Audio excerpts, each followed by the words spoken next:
yan po yung unit natin ngayon na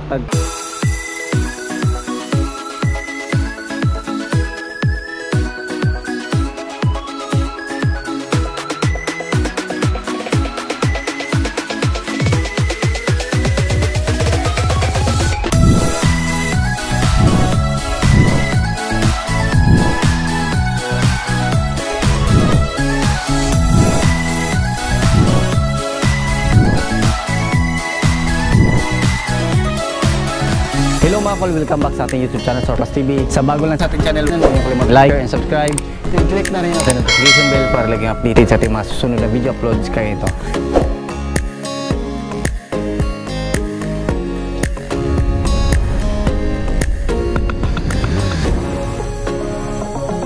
Good day mga kol, welcome back sa ating YouTube channel. So ipakita natin ngayon yung ating tag 243,000 na Suzuki Everyone 4x2 P6A engine turbo. So ayan, pakita natin is yung kulay is candy tone red. Ayan.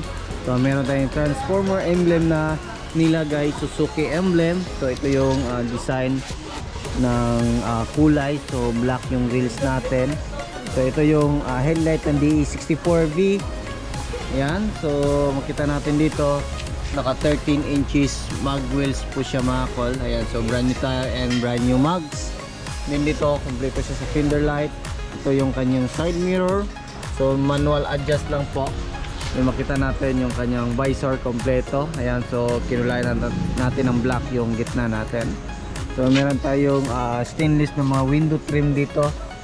Ayan, so dito rin mga door handle, so pinakrom ng may-ari. Ayan. So meron din tayong top load carrier.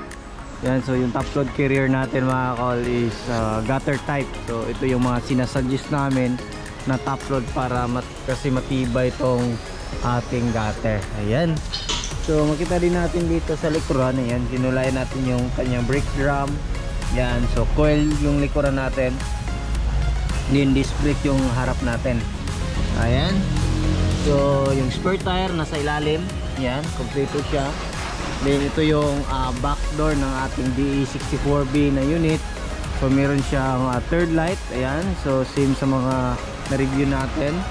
Ayan, so meron siyang wiper, Suzuki emblem, then chrome yung kanyang door handle dito. Ayan, makita din natin dito yung kanyang tail light. So yung tail light niya is same lang po sila sa mga DE17V at saka DE64V. So ayan, ito yung kanyang signal light, reverse light din yung ating brake light at saka park light. Ayan, dito rin makita natin is yung ating camera. So meron tayong camera. So, ito yung plate number natin. So complete LTO registered po ito mga kol, direct po sa owner natin. Ayan, so sa buyer. Ayan, so makita din natin dito. Ayan, fully undercoat po yung unit natin. Ayan, so check natin dito sa likuran. So dito naman sa likuran mga kol, makita natin meron siyang third set. So ayan, so left and right. At the same time, pwede natin gawing storage box. Ayan, so makita din natin dito, brand new yung mating natin, brand new yung ceiling natin. Ayan, so yung lights natin dito, ayan, functional. So dito naman tayo sa gilid. Ayan, tingnan natin. Ayan, so ito yung gilid natin or yung upuan sa gitna. So kasya po yung 2 or 3 tao dito mga kol. 4 pa nga, depende po sa laki. So ang kagandahan din sa mga ganito, kung meron kayong negosyo, is foldable din yung mga upuan natin. So halimbawa nito, ayan, pakita natin. Then tanggalin natin tong mating na to para makita natin. Ayan. So ganyan po yung ating upuan pag naka-fold. So pang ano talaga, pwede siyang pang negosyo, pang camper van. So yan yung upuan natin. So balik natin. So ito yung the best pang mini camper van mga kol. So kung gusto nyo, target nyo pang mini camper van, ito yung the best na mga unit. So D64B or D17B, depende po sa budget nyo po. Ayan, dito kita natin yung ating tie range at saka yung jack natin nasa loob. Yan po yung jack natin. Yan, so dito lang, simple lang dito sa gilid. So wala siyang plastic. Ayan. So meron din siyang mini fan dito mga kol. Ito yung mini fan ng ating unit. So dito is original po ito na hindi siya power window. So kinonvert natin ng power window kasi meron namang power window kit nito. Ayan. So magkabilaan, kita natin yan, convert din yung kabila. So dito, ito yung ano natin, parking brake pedal din yung ating accelerator pedal. So brand new din yung mating natin dito. So ito yung upuan natin. So sa mga latest na D64B, meron siyang mga headrest na sa kanilang upuan. So meron siyang cup holder dito. Ayan. Ito yung glove box natin. So meron tayong 9 inches Android touchscreen stereo with reverse camera. Ayan. So yan yung request din. Meron tayong digital temperature gauge dito. So ito yung mga rear unit D64B na ordinary pero naka-turbo siya. So kadalasan kasi sa mga kaling-kaling is siguro nasa 99 or 98% is hindi turbo. Ito is turbo. So rear unit. So start natin. Ayan. So meron na siyang RPM. Yan, makita natin ito yung kanyang speedometer reading. Odometer reading niya is 158,151. Ayan, start natin. Ayan, so yung hazard switch natin, ayan, aircon switch, blower switch, ayan. So yung dashboard natin is back to original po yung ating kulay mga kol. Ayan, so yan. So functional yung ating ano mga kol, yung temperature gauge natin. At the same time mga kol, pwede natin ito gawing scanner sa ating unit. Ayun. So dito tayo sa makina natin.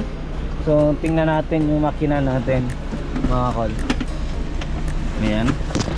So ito yung makina natin. So meron pang naiwan, no? So ito yung makina natin na Q6A engine, 660cc, 12 valve, 3 cylinder inline, at naka-timing chain na po ito. Meron itong maximum power na 64 horsepower. Then meron itong maximum torque na 103 Nm at 3,500 RPM. So turbo. So latest engine sa DA64B na P6A with turbo.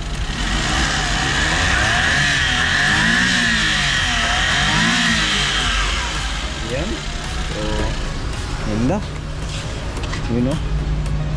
So condition pa yung makina natin. So tingnan natin dito sa kabilang upuan. So napakalamig ng aircon nyo. So dito kita natin. Ito yung ano natin, makita natin dito yung alternator natin, aircon compressor. Then yung ating throttle body. So yan ang latest. Basta dito yung map sensor. Yung latest po yan. Then ito yung engine oil gauge natin. So transmission natin. Ayan, so ATF. Ayan, so ito yung main fuse box natin. Din yung ating air filter housing. Din dito yung ating ECU. Ayan, no?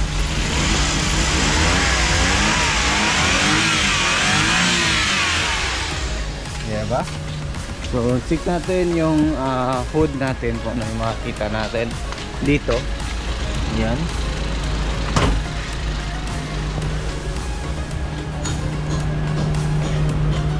So ito yung lock. Angat lang natin. So yan, windshield washer reservoir, coolant reservoir, din brake fluid reservoir. So ito yung ating radiator cap. So coolant po yung nilalagay natin dito mga kol. Ayan. So naka-coolant na siya. So yan po yung unit natin ngayon na tag 243,000 all in na po yan mga kol. Kayo yung mamili ng kulay kung ano yung gusto niyo na kulay. So 243, yung basic setup nito is nasa 200,000 lang. Kung meron kayong mga upgrade, kaya yung presyo dyan po mag-uumpisa na tataas. Ayan, so yan lang muna yung aming vlog for today. Maraming salamat po sa patuloy na pagsubaybay sa bago lang sa ating channel. Don't forget to like, share, and subscribe. Then click na rin yung ating notification bell para updated kayo sa mga next video uploads kayo ito. Ingat and God bless.